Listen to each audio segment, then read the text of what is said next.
Bill Gates is a genius at assembling all the parts that were needed to create the modern computer software industry. But he did it in a way that got his rivals to call him a monopolist, a bully. By the mid-90s, Microsoft's aggressive tactics began to backfire. Competitors accused the software giant of monopolizing the industry. The bundling of the software led to the Department of Justice investigating a lot of claims that Microsoft's business practices were unfair. They were, in fact, suppressing innovation in a marketplace.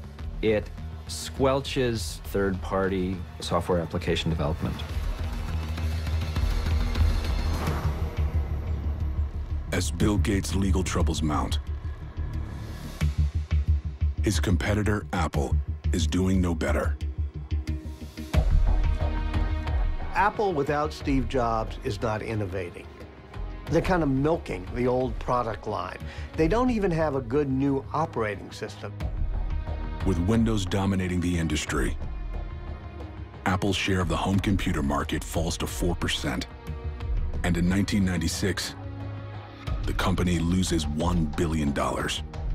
Apple was struggling. Apple went through a series of CEOs that were treading water. You had, Scully, you had Gil Amelio, you had Spindler. Apple was within a month or two of going bankrupt.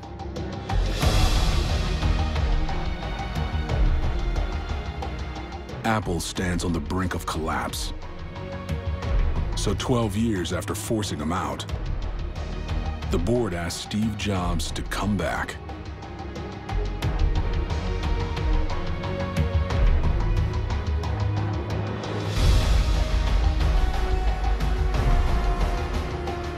But before he can begin making Apple innovative again, Jobs knows he's going to need an infusion of cash, and fast.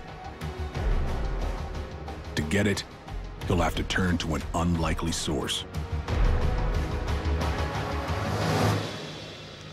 Hi, Bill.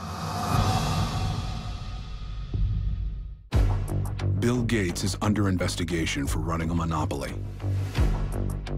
Steve Jobs is back at the company he founded, but it's on the verge of bankruptcy.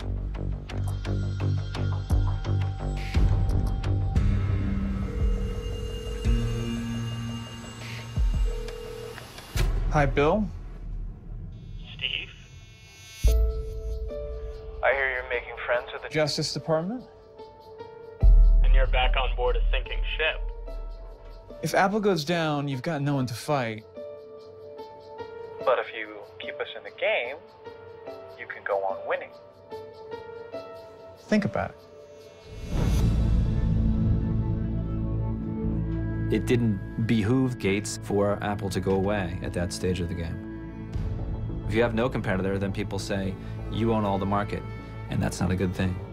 It's better to have a crippled competitor than no competitor at all.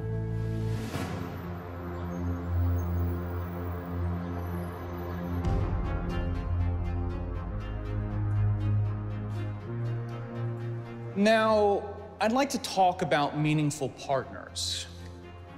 Apple lives in an ecosystem, and it needs help from other partners. And I happen to have a special guest with me today via satellite downlink, and if we can get him up on stage right now.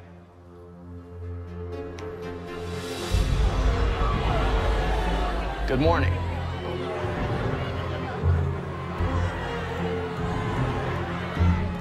This was a remarkable moment when Steve Jobs brought Bill Gates up on the screen.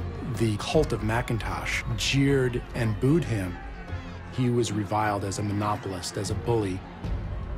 They hated Windows, they hated PCs, and they hated Bill Gates.